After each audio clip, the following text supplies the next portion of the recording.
As you all probably know, air travel this summer is broken.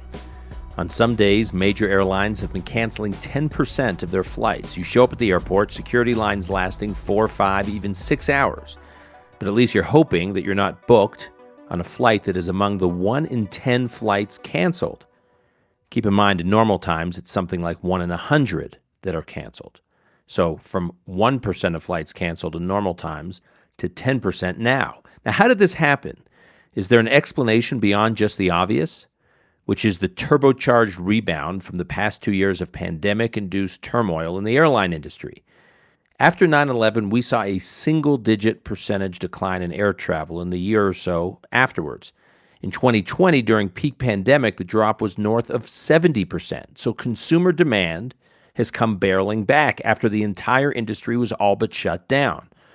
So of course there was going to be some inevitable stress on the system. But today's guest thinks that there's something else going on that the post-COVID travel summer has revealed. It's a structural problem that predated the pandemic. And he also sees similar forces at work in other industries, including the baby formula crisis. It's the structural roots of crises of scarcity that we get at in today's conversation with Scott Lincicome. Scott is at the CATO Institute, a Washington think tank, where he's the director of general economics and trade policy studies. He's also a visiting lecturer at Duke University Law School and spent 2 decades as a trade law negotiator, advising some of the largest multinationals. He also writes an indispensable Substack called Capitolism. Capitol with an O in the middle. We'll post it in the show notes. I highly recommend that you subscribe to it. And Scott is also with The Dispatch, a news and policy and political analysis site. The summer of shortages. What's really going on? This is Call Me Back. Scott, welcome to the conversation. Thanks for having me. All right. So, Scott, I inhale what you write about badly needed public policy reforms, especially as it relates to our economy before the pandemic, but especially during the pandemic. And I want to talk about one of these, what on the surface appears to be a pandemic-sparked or a pandemic-catalyzed crisis, which is what we were all dealing with this summer for anyone who's tried to travel by air. Commercial air travel seems to be in a crisis. And you've written a lot about what's happening and then like what's really happening. So before we get to what's really happening, let's start with what's happening. Because like on the surface, it looks like, I mean, as I said in the introduction, I went through some of the data. Normally you get like 1% of flights domestically in the U.S. on major carriers being canceled. And now, depending on the day or the week, you're somewhere between 8, 10, 12, in some cases 14% of flights being canceled in a given day. So the number of cancellations has gone up exponentially this summer. And like I said, on the surface, it just looks like the economy shut down and therefore air travel shut down, or big parts of the economy, but specifically air travel shut down during second half of 2020, 2021, beginning of 2022. So demand goes down, supply therefore goes down, and then demand comes barreling back this summer, and supply just hasn't caught up with the demand. So can you just first talk about that is this just a normal trajectory coming out of the pandemic for just about any industry for which there was lower demand during the peak of the pandemic? And you're right. I mean, some of this is very much your classic pandemic story. When everybody stopped traveling, the airlines shuttered capacities. So they, idled workers, put them on furlough, or had them some enter early retirement for pilots and the rest. And then all of a sudden, faster than expected, demand roared back this spring. Everybody was sick of being stuck in their houses and in their towns, and they wanted to fly. And they, of course, fueled a bit by stimulus and good old monetary policy, but also just stopping. We were all buying goods, and now we're back to buying services. That kind of demand also rushed back as well, and airline just simply could not get things up and running again most quickly. And the biggest issue was again on the labor side of things. Okay, so where the shortages were that they reduced, the airlines reduced during the pandemic were pilots, crews, baggage handlers, maintenance. And even on the regulatory level, air traffic controllers and stuff also, and so really severe staffing shortages across the industry. And I think the biggest one is pilots, because a lot of pilots went into early retirement, and that was encouraged by the airlines. And then when there was intense demand for pilots. Pilots in the United States need a lot of training, and by regulation. And we can, you can debate whether that's needed, whatever, but that's the rules. Well, no, And it's an important point though, because to be a U.S. Certified, a U.S. licensed commercial pilot, you have to do a minimum of 1,500 hours of flying before you can be hired by an airline, right? Right, and that was increased dramatically after there was an air accident several years ago, and that increased. The Congress increased the requirements dramatically. People in the aviation industry will disagree about this, but I think most would say that number is sort of ridiculous. That it's really about the type of training you get, not the number of hours you get. But look, I mean, and 1,500 hours is a lot of training. You just simply can't snap your fingers and get new pilots. And the U.S. number on the number of hours is considerably higher than countries in other parts of the world, specifically Right. Europe. Exactly. And, the airlines have looked at bringing in foreign pilots. We have a small immigration program through the U.S. Australia FTA that lets certain pilots, Australian trained pilots, come here. It's really small. And let's face it, it's Australia. It's not going to do the trick. And so there's been a really dramatic staffing shortage. But that, again, I mean, regulatory stuff aside, that is a very classic pandemic story. Intense demand, you don't have the supply, you can't find the workers. Add the training bit in there, that adds to the problem. That's your pandemic story. Okay, but before we move off that though, yeah. if two questions. One, if you furlough pilots, and can't you then try to rehire those pilots? They're already trained, and they'd seem like much more of a turnkey solution than relying on newly trained and licensed pilots. And that's what I think has been going on. Is airlines have been trying to coax pilots out of retirement. And that has happened, but it just doesn't happen very quickly. So you hear the projections are that this will eventually get better, but it just, it's a wave of demand hitting a pretty slow moving supply adjustment. And so you're going to get these problems. And then, of course, look, you have other pandemic related problems in the supply chains, on the repair and maintenance side of things, on getting equipment, on jet fuel prices. I mean, you name it. There's just a lot of this stuff that's gumming up the industry and preventing the supply side from adjusting really, really quickly. The federal government bailed out something to the tune of about $50 billion billion during the pandemic of the airline industry. What was that money supposed to be used for? It was supposed to be used to keep the workers employed. And I think they're, and this goes a little bit out of my specialty, but it's my understanding. I think there's going to be some hard looks at where that money went and how it was spent, because again, some of the stuff I've read about this is that they were paid, basically early retirement packages were some of that money. Instead of keeping them actually employed, it was basically to get them off the books, right?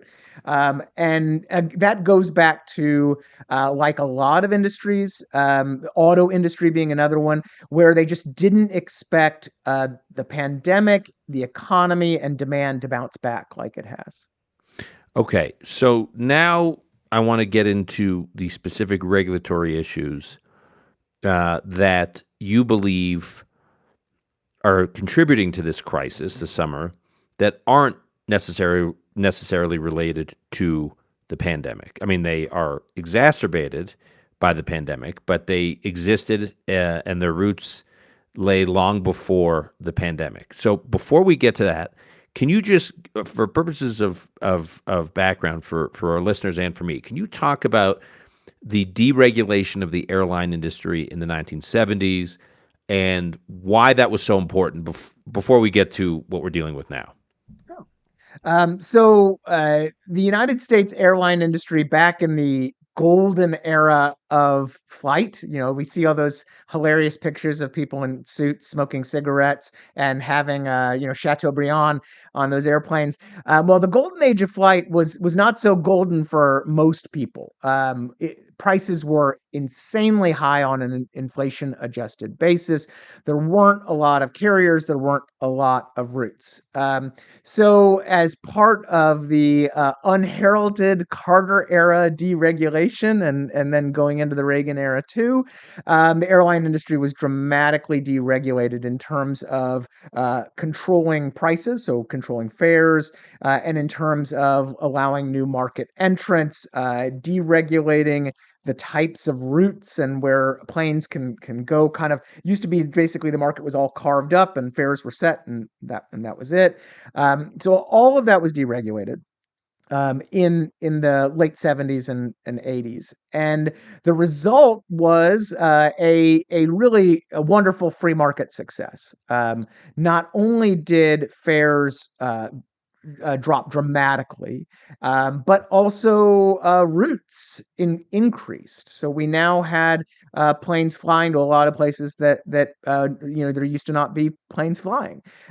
You had and air travel in general became widely accessible to the masses. Now we certainly today complain about having to pay baggage fees and about long lines and stuff, but essentially, the market did what the market does, and that is kind of commodify air travel, making it accessible to the common man. So if you look at statistics on the price of a commercial fare, or sorry, economy fare, and you see that there's really been a dramatic decline in inflation adjusted terms over the year. If you look at just nominal terms, it's been about the same price for the last couple of decades, which is really incredible. And that even for high cost, first class business travel stuff, it's about the same price as it was back in the day, and business first class travel is basically comparable to what it was back in the day. So you can still get that level of service. You can, I mean, other than the smoking cigarettes and that kind of thing, you can still get that level of service, but now everybody else can fly too. So it's been pretty impressive. Now, that said, all of those deregulatory benefits slowed down, other than prices, slowed down pretty substantially about 10, 15 years ago or so. We actually saw, because airlines, there was a lot of consolidation in the industry. We saw airlines adopting this hub and spoke model where, you have just a couple major airports, and then airports, the airlines fly into that and fly out to smaller destinations. You started to see, after years and years um, of increasing routes and increasing availability, starting to see some consolidation and actually a reduction in routes. And so while prices have continued to be pretty good and quite accessible, there have been some warning signs in the industry, particularly related to market concentration, and again the reduction in the number of available flights. Okay, and that then set up a perfect storm, or contributed to the perfect storm that we have right now for this summer. So can you explain what a cabotage law is? And then we'll talk specifically about how it manifests itself in the airline industry. But what is a cabotage law? So cabotage, a very funny word, looks like sabotage, just with a C. Essentially, is restrictions on transport of goods or individuals by various means of transportation. In this case, we're talking about air cabotage rules. We have similar ones for cruise ships and container ships and the Jones Act. People might know about the Jones Act. It's been in the news a bit. Essentially, we have the Jones Act for air travel. for civil So wait, aviation. just can you explain what the Jones Act is? Yeah. So the Jones Act is a law that restricts container shipping, commercial shipping between two U.S. ports to ships that are only that are made in America, that are owned by Americans, that are crewed by Americans.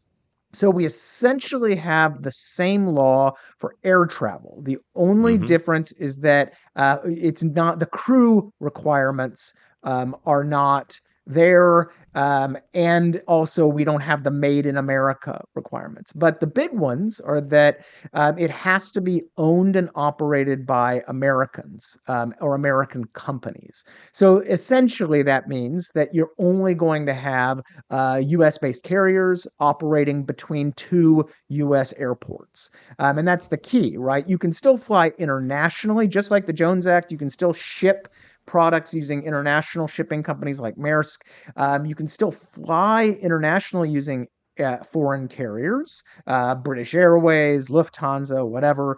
But you can't do that if you want to fly from, say, Miami to New York. You have to use an American carrier. So if Emirates Airline or Lufthansa or Air Canada wanted to offer a flight, say between New York and Miami, and many of these airlines would like to compete in this market, they are barred by U.S. law from being able to participate in the U.S. market Right. domestically. They would basically have to create a US shell company then, and there's a lot of steps because it's a foreign investor rule. So the big example of this is that Richard Branson actually wanted to have Airlines or Airways, he wanted to have Virgin running domestically. And he looked at all these potential ways to do this, and he finally gave up because he was simply going to have to give up too much control of the airline to a US based entity and said, to heck with this, I'm not going to do it. So, all of those airlines that listeners might know from traveling abroad, whether it's in the Middle East or Asia or Europe in particular, or Canada or wherever, they are not allowed to operate here by law. And that as we'll, I'm sure, get into, has significant economic implications Okay, for so U.S. can air you travel. explain? Yes, let's get Yep, into it. So what sure. are the So if economic you implications? exactly, so the biggest and most obvious one is on price. If Hmm. you compare, and the comparison that the experts make is if you compare the United States with Europe, where Europe has had a modest liberalization of its air cabotage rules, in part because of the creation of the EU, but also they've expanded this out to some of the kind of peripheral countries that are attached to Europe but not part of the EU. So if you compare prices in Europe versus prices in the United States for very comparable flights, you find that fares in Europe are 25 to 50% lower depending on the flight. So the first big one is that cabotage rules in the United States raise prices. Now, I said at the beginning, deregulation has been great for prices, but we don't know just how great they could be. They could be even better if if we liberalized some of the restrictions on air cabotage here. So, for example, instead of it costing maybe $250 to go from Atlanta to New York, it might cost 200 or whatever, which is, let's face it, a nice savings for the folks out there, right? But the And by the way, in biggest, Europe, yeah, you see oh yeah, incredibly competitive pricing, particularly with these airlines like Ryanair and Wizz and EasyJet. I mean, they're offering like $50 between Paris and London for discount yeah, what seem like crazy discounts across the board. yeah, and importantly, it's not the discount airline stuff is crazy. You're right. I mean, $50 fare is even cheaper sometimes. I remember I was over there once and I was stunned. There was some deal, it was like $20 fares or something, which made like no sense to American me. Um, but the other big thing is that it drives down good old competition doing what it does. It drives down the fares of these legacy carriers. So Air France, Lufthansa, BA, you name it, they're forced to compete. And they offer it is a different quality of service. There's no doubt, right? I mean, Ryanair Hmm. is Yeah, basically a bus with wings, which I think this right. is exactly what the CEO called it. But these legacy carriers are not going to go that cheap but they know that they're offering a better quality, and they're still going to have to compete a bit on price. They have to make it worth passengers' time and worth their money to fly on their airlines. So And airlines, what one could think are comparable airlines in the U.S., like Spirit Air or Southwest, they don't. They, I mean, they're competitive, but it's nothing like what you see with these European exactly. no And frills. and they're much smaller. That's the other thing that even I was startled when I was doing the research for this column is that some of the discount airlines now run more routes, have more capacity than the legacy carriers. In Europe. Uh, in Europe, Yeah. correct. Whereas, here, even today, here in Raleigh, where we have a little Southwest hub, the legacy carriers dominate, right? The discount guys, they can provide a little help on the price side. They're going to be able to run to certain destinations, but they're not doing anything like what's going on in Europe. Um, so obviously price is an issue, and would be improved through liberalization of air regulation. But the bigger thing I think for today's purposes is on expansion of routes, and on simply the availability of total system wide capacity. Right. So when Europe liberalized, yes, they got lower fares, but they got tons of far more capacity. So far more flights, far more destinations, and that is critically important right now for the United States because we're suffering from a lack of capacity. And in fact, there are big problems out in smaller places, smaller airports out west. They can't even get carriers to come to their airports anymore. The legacy carriers, and Air, American, United, Delta, are cutting routes dramatically because they don't have the resources, they don't have the labor, so they're scaling back. So these airports are having to bribe legacy carriers to service them, or they're using the federal government to essentially force the carriers to service them because there's a law in place that simply requires there to be air service in some of these places. So they're essentially saying you can't leave, which is not a great business model either.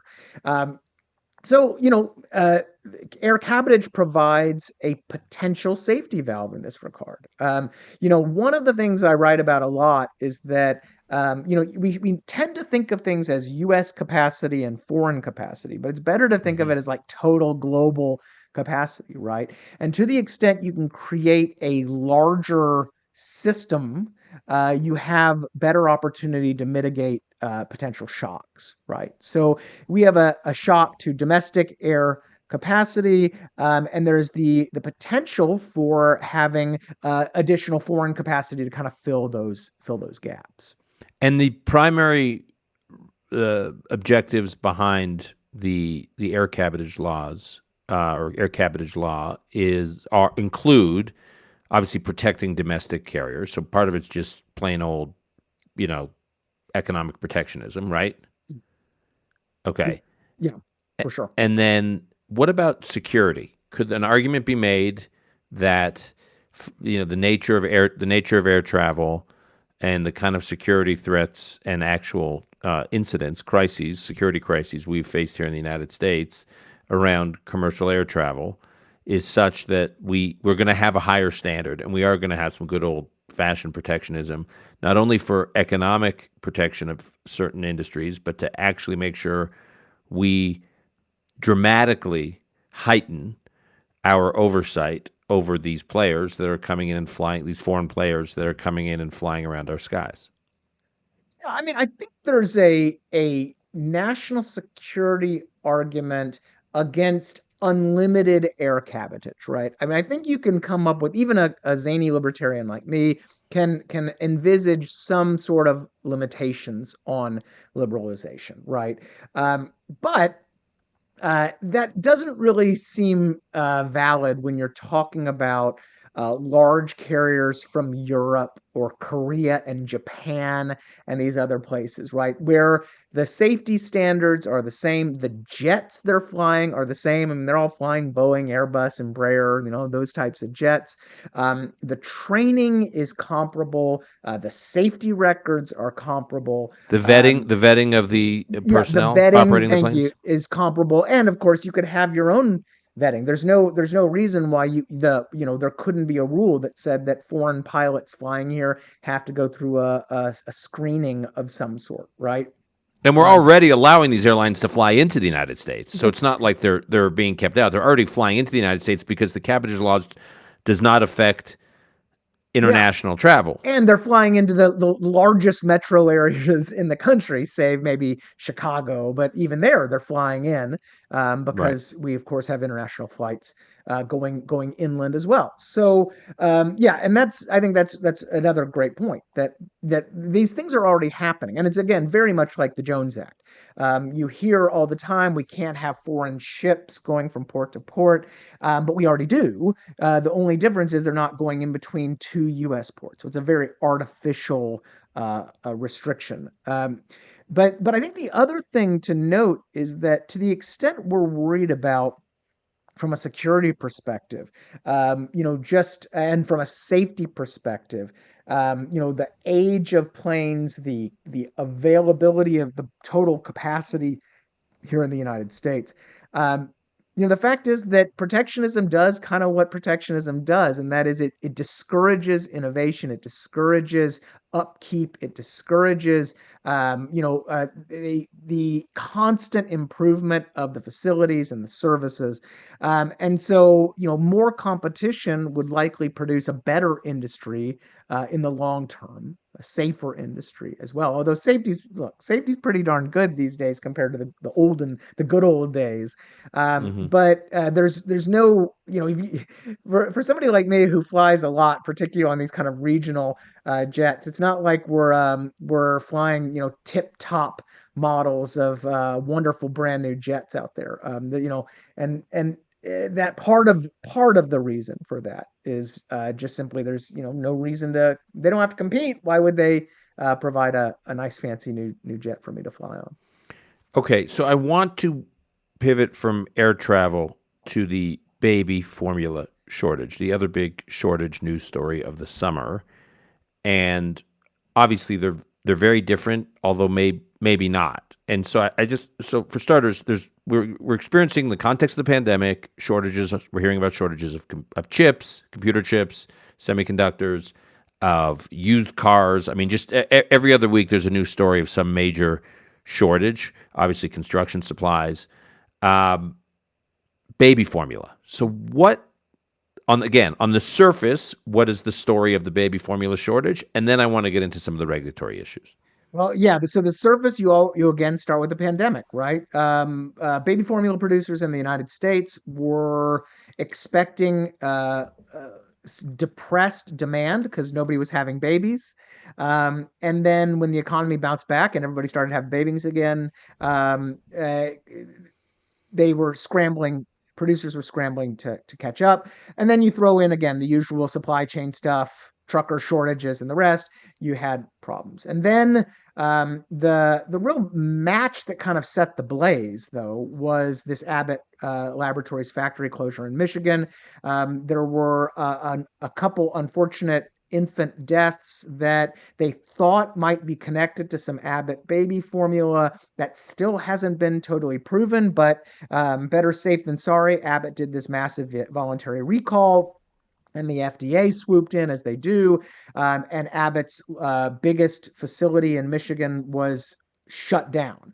Now, that was in late February, early March, and it just punched a massive hole in the US market, which is 98% supplied by domestic producers. We'll get into why that is in just a sec.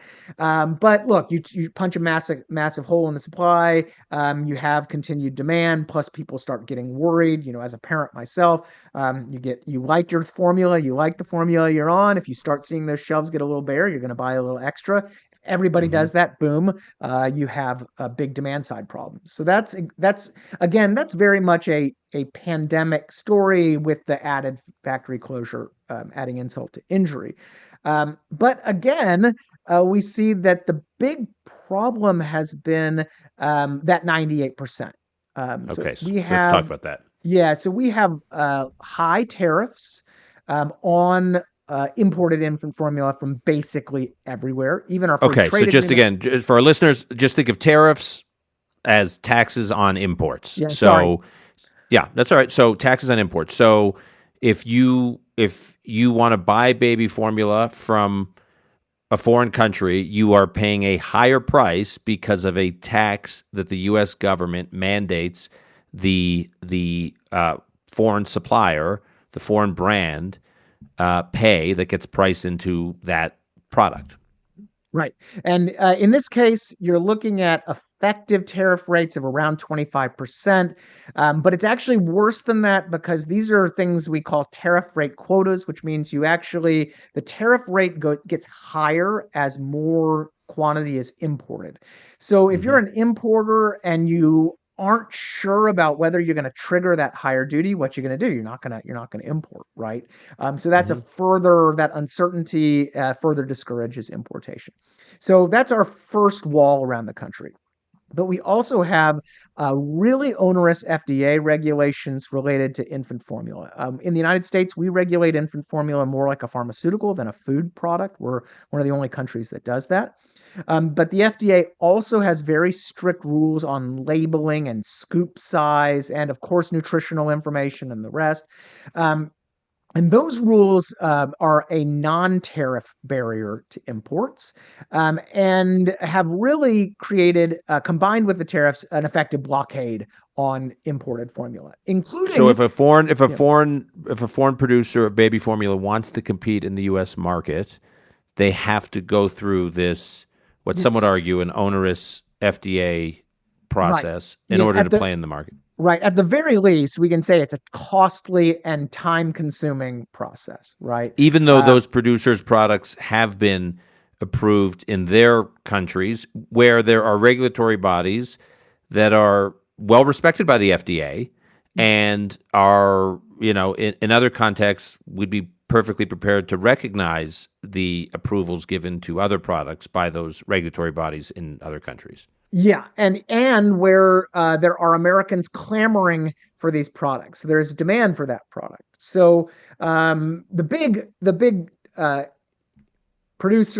big region here that everybody's talking about is Europe. So Europe is the largest formula producing region in the world. Europe exports a ton of formula around the world. There is high demand for European baby formula in the United States, but like we said, there is no European formula here. I mean, until very recently, Hmm. because of the combination of tariffs and FDA requirements. Manufacturers in Europe simply said, to heck with this. The United States is not a growing and dynamic market for baby formula. We're not having a lot of babies these days. And because of that, they basically have said, look, we're just not going to spend the time and expense in the sales and distribution channels and all that kind of stuff. We need to compete in the US market. So instead, importation of baby formula from Europe has been left to third parties in kind of a gray market and has actually resulted in there were seizures at the border by customs and the FDA because the scoop size was wrong or the labels were in German or Dutch or whatever, and a lot of crazy stuff like that. And again, leaving the market to a handful of domestic producers. Now, adding insult to injury is that the domestic market was further distorted by a welfare program, a food assistance program we call WIC, Women, Infants, and Children's, part of the SNAP program. Okay, That let's is, just spend just 30 seconds on that. So, women, infants, and children it's one of the largest programs from within the Department of Agriculture, and it basically provides it's a government subsidy, understandably, for uh, baby formula, baby food for segments of the population that can't otherwise afford it. Is that Exactly. And okay? again, even heartless libertarians like me, or like, look, feeding poor babies, that's okay. But The but it does mean that the federal government now is is basically, you're responsible for about half of the Yeah. entire infant formula market. Yes, so there's two problems with WIC when it comes to supply chain stuff. And the first is that WIC has grown to encompass more than half of all baby formula sales in the United States. So we Okay. effectively have a government monopsony, we call it, right? Right. Monopolies So on the not a producer side. monopoly. Monopoly is when the producers have all the there's a concentration of producers who have all the power. Monopsony is when the buyers, there's a concentration of buyers that have all the power. And in this particular case, you're saying that that buying power is the federal government. Right. And so the federal government used that monopsony power to essentially lowball formula producers, requiring formula producers that want to participate in WIC to offer discounts of up to like 90%. And look, that's a great deal for taxpayers. That saves taxpayers a lot of money. The problem, however, is that it dramatically limits the number of players that can participate in the WIC system, because you have to offer massive upfront discounts. Now, the government realized this, so the government gives them some enticement to participate in the WIC program, and that is that if you win a WIC contract, which are administered at the state level, you get an effective WIC monopoly in that state. It's a sole source contract. So what Mm-hmm. that means in practice is that parents that have WIC vouchers can only buy from one producer. Abbott Laboratories, or there are a couple. Ricket is out there as well, and that is another concentrating effect for the domestic market, because studies have shown that a company that wins the WIC contract ends up becoming the dominant seller in the non-WIC market. They get Mm. preferential shelf space. They get of the government street cred, right? You get the stamp of approval and all that kind of stuff. People are very brand loyal, so if they go off the WIC program, they stay with those brands, whatever it is. And that allows them to use that market power to effectively push out new market entrants.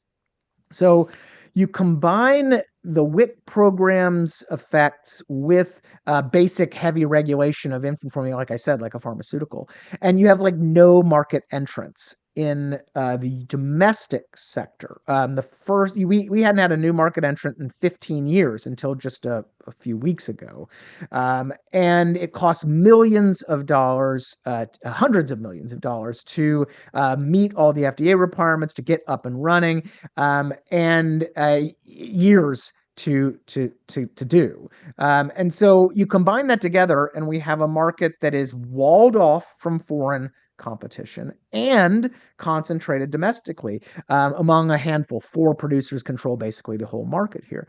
Now, if that sounds familiar, it should, because it sounds a lot like the airline market, right? Exactly. And it shouldn't be surprising if you know the economics literature. You know that the two things that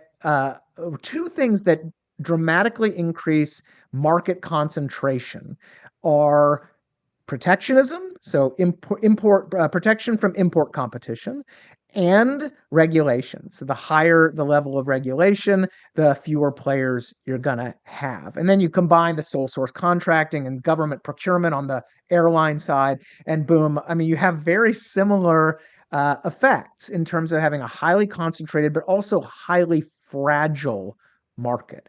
And to be Thus, clear, fragile, you meaning we have no redundancy built into the system.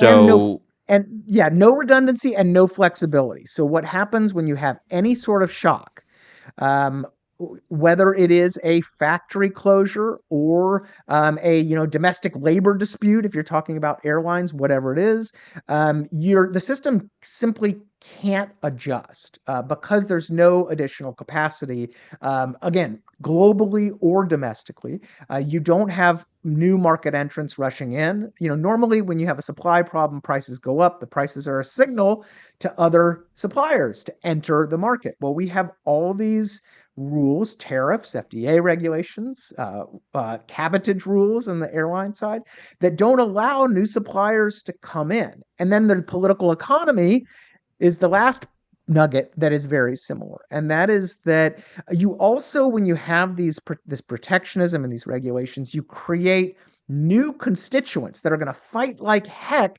to keep those protections and those regulations in place. And so, for example, when I talk about air cabotage liberalization, the first thing you hear is, yeah, but the legacy carriers would fight that to the death. The unions would fight that to the death. When I talk about liberalizing the infant formula market, people say, yeah, Abbott Labs would the dairy farmers in the United States, which are very powerful. We would never let that happen. And we're seeing exactly that, right? It is going back to infant formula. Congress just today, the Senate just today announced that it unanimously passed a 6-month waiver of the tariffs. But that's 5 months. It's been 5 months since we've had an infant formula crisis. And what was Operation Fly Formula? This was the Biden administration's. What was their initial response? Their initial attempt to deal with the. You're right. So immediately after the White House realized there was a crisis here, they looked to import supplies, and they initiated Operation Fly Formula, which is a very well-intentioned idea. We're going to have military jets and commercial planes flying in formula from all over the world. The problem is that there's the scope of this project, of this initiative, is just simply not enough to fix the U.S. market. This week I wrote an update on infant formula, and you're looking at through the middle of July, there were about 55 million 8-ounce bottle equivalents of formula brought in through Operation Fly Formula. That sounds like a lot, except it's less than a week of U.S. consumption. And you're talking about store shelves that remain 30, 40, even 50% empty. It's just not doing the trick. And you need again broader, more systemic reforms to kind of allow for the market to have sales and distribution channels in place, to have reputable, reputational effects for consumers to actually want to buy this formula, and retailer agreements, all that kind of stuff. It just doesn't exist. So the government can't flip a switch. As well-intentioned as Fly Formula is, they can't flip a switch because these are much bigger markets than something that a few C-130s can handle. Okay, so why is government so ill-equipped to anticipate these shortage crises? I mean, if you talk to people in the airline industry, you certainly talk to people in the auto sales industry. This is all anecdotal, but I just remember months and months ago, they were talking about the coming shortage crisis. They were anticipating it. Those in private industry, and yet it was not on the radar at all of government. Why? I think it really boils down to incentives, right? Whether it is grocery chains, and I've been stunned, amazed by the level of granular real-time data we can get on infant formula store shelves, right? I mean, infant formula is not a huge product. But yet we know exactly. There are like online trackers, right? There's these sites, right? And every week Bloomberg's like, Des Moines, Iowa has 53% inventory, and you're like, this is incredible, right? But that's because grocery stores, wholesalers, producers in the business have a intensely strong profit motive to know inventory levels, to know their supply chains, and to make sure that they can get out in front of any problems that arise. Now, they're not perfect. You can't stop a pandemic from happening. You can't stop natural disasters, whatever. But it is their jobs. It is their sole focus to know what's going on in these markets at an extremely granular level, and again, in real time. It's not the government's focus. It's not what the government, leaving aside, except for maybe the defense supply chain, which, DOD in that case does have a grasp on and should, and has a strong motivation to do that. Outside of that, when you're talking about commercial markets, first of all, there's a classic Hayekian knowledge problem, right? You're talking about millions of private actors, thousands of grocery stores, and so forth and so on. But the other thing is just simply, and then the availability of information. The government, when the government wants information, it has to ask for it generally, right? We were trying to map semiconductor supply chains, and semiconductor companies said, that's proprietary. We don't want to give that to you. We don't exactly trust you to keep it private. When I was in private practice, I remember in being involved in a couple government investigations, and my clients were like, "There's no way in heck we're giving that to the United States government. These were foreign companies. No way we're giving that." I mean, and you can kind of get it, right? So there is an information problem and then an incentive problem. The government just simply doesn't have the same motivations. This is classic what we call public choice, right? We think of government officials, whether they're politicians, elected officials, or bureaucrats, as being these wholly disinterested public servants that have nothing but the national interest in mind. But the reality is they are human, just like we are, and they will be concerned about their own self-interests a lot of the time. And so you combine the informational asymmetries with the motivation and incentives, and you just don't have an entity in government that is really good at knowing, seeing crises on the horizon and then adapting and sharing information when the crises hit. Before we wrap, I just want to hit one other point, which you've alluded to earlier in this conversation, but I just want to put a kind of a fine point on it. In much of the policy debates these days that have outflowed from the pandemic response, there's a big push for reshoring or onshoring or whatever term you want to use, bringing supply chains into the United States, not relying on global supply chains. And in many industries, it makes a lot of sense given how dependent we are on certain industries and what bad shape we were during the pandemic when we couldn't access some of these key supplies, things specifically medical supplies, some pharmaceuticals. So I hear this now more and more. And by the way, it's historically been a province of the left, and now I hear it on the right. We need to think from a nationalist perspective on this sort of bringing supply chains home. And you are skeptical of that, and you think actually the what we're experiencing now is like it's like a case study in what can go off the rails when you are dependent on a domestic, solely dependent on a domestic supply chain. Sure. So let me say, as an initial matter, I am perfectly fine with private companies deciding, as many have, to reshore or friend shore. That means moving them kind of nearby to Mexico, Canada, wherever, certain supply chains. Where there is a business case to do that, whether it is for efficiency reasons or resiliency reasons, go for it. That is their business. They know it better than I do. But again, to be specific, that is the private enterprise making that decision. Exactly. And look, we have a big debate in Washington on semiconductors right now, but private semiconductor manufacturers have dedicated tens of billions of dollars to the U.S. market, primarily not because they're going to get a subsidy from the federal government, but primarily because they see the need to have more capacity in the United States. They see a workforce and equipment and stuff, and they want to do it. And there's a lot of industries that, at least at the micro level, have decided to do that, bring it to the United States or to Mexico as well. And that's all well and good. The macro story is still pretty muddled. I don't know if it's actually happening en masse, but some companies are doing that. Great. Go for it.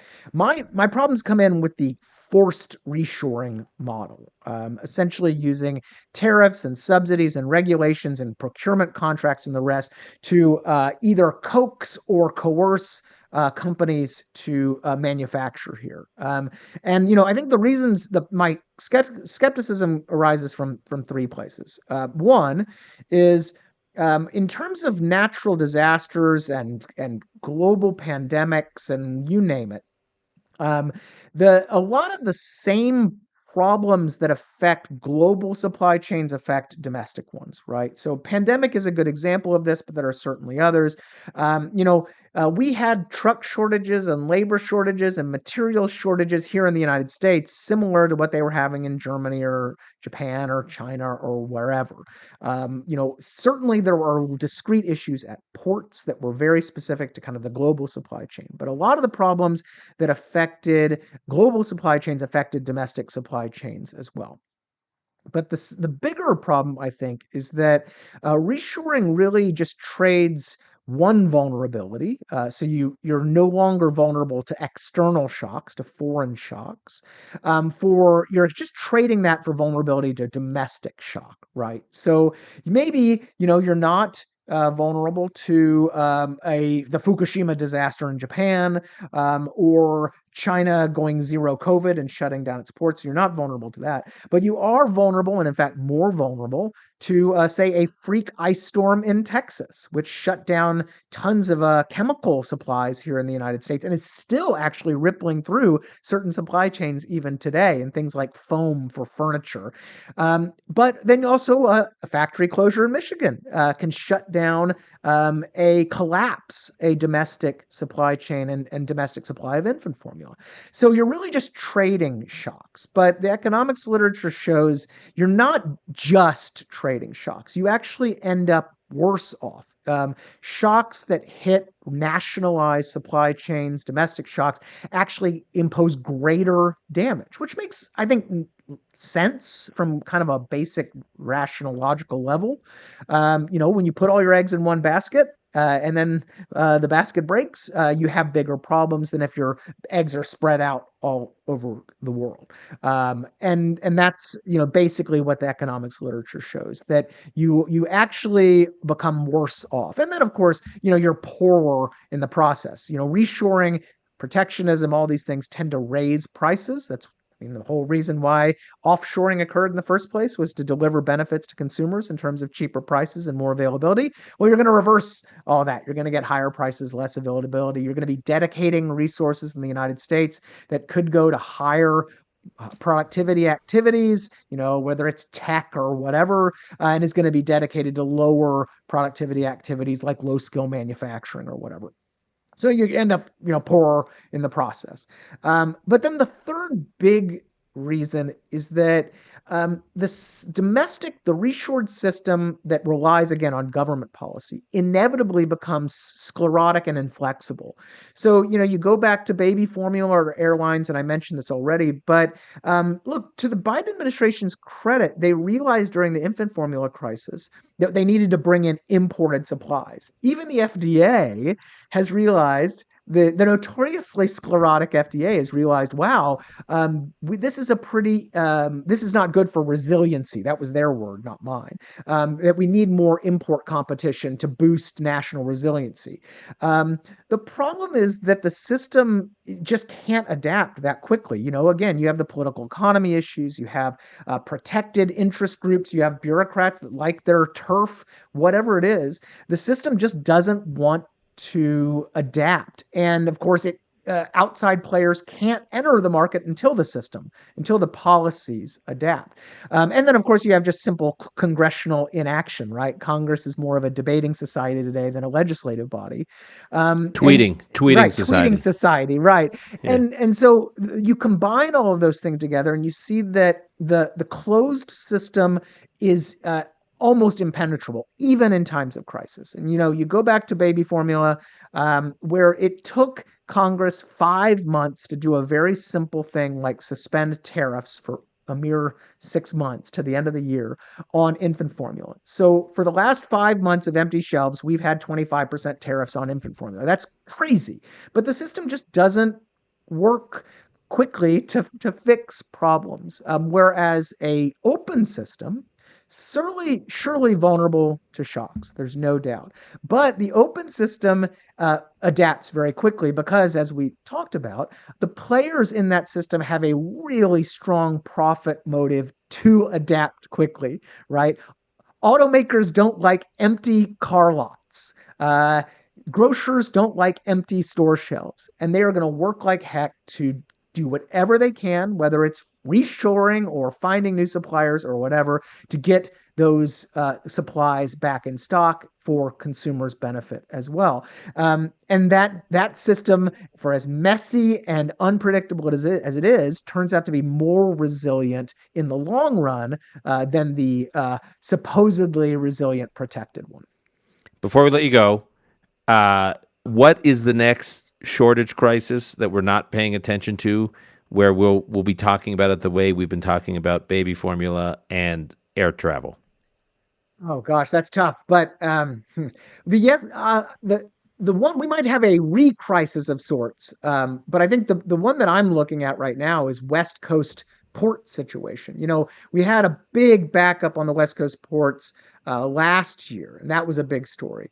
But that seems to have died down, and supply chains seem to be doing a lot better. So I don't really see major goods shortages on the horizon, except there are a confluence of events happening at West Coast ports right now that could really cause some problems here in the fall. The first is that California labor law called AB 5, which was intended to turn gig economy workers into employees, has caused some pretty serious blowback among truckers in California because its application to truckers was delayed pending a Supreme Court case, but the Supreme Court rejected the case, and now AB 5 is applying to truckers who have an owner-operator independent model that has suddenly become illegal. Now, that has pushed about 70,000 truckers in California into this zone of uncertainty where they don't know where they're going to work and what they're going to do.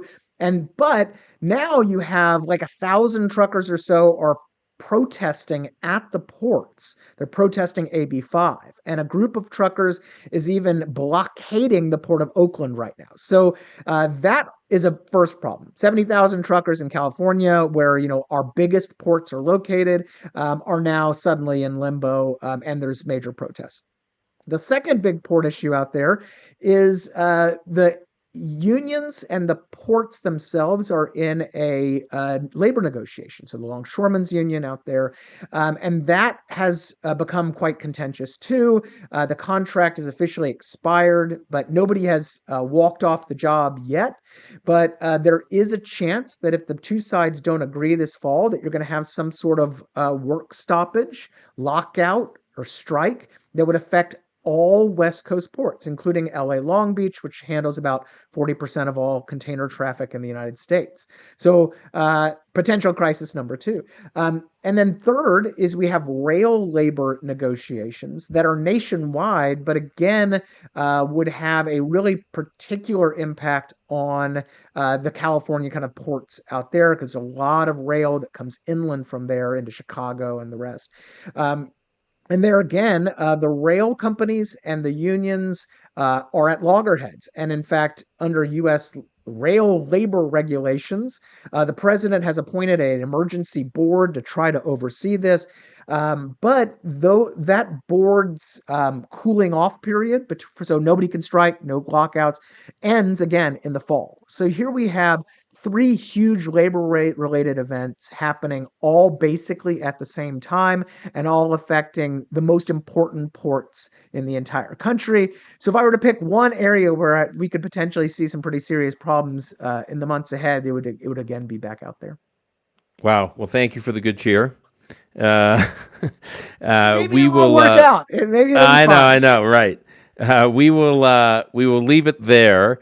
I'm listening to you. I'm reminded of that essay by Tom Wolfe many decades ago called "The Great Relearning," where he says, "With these policy debates seem obvious to us, and the policy prescriptions that flow from them just become the way we govern ourselves, and they should endure, but they don't, and then we forget, and we have to relearn all over again."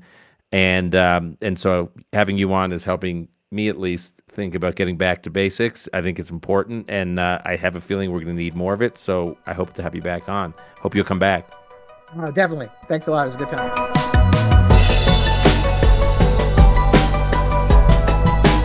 That's our show for today. To keep up with Scott Lincicome, you can follow him on Twitter at Scott Lincicome, Lincicome. You can also follow his work at the CATO Institute. You can find them online or at CATO, CATO Institute. Then also, you should follow and subscribe to The Dispatch at The Dispatch, Dispatch. Call Me Back is produced by Ilan Benatar. Until next time, I'm your host, Dan Senor.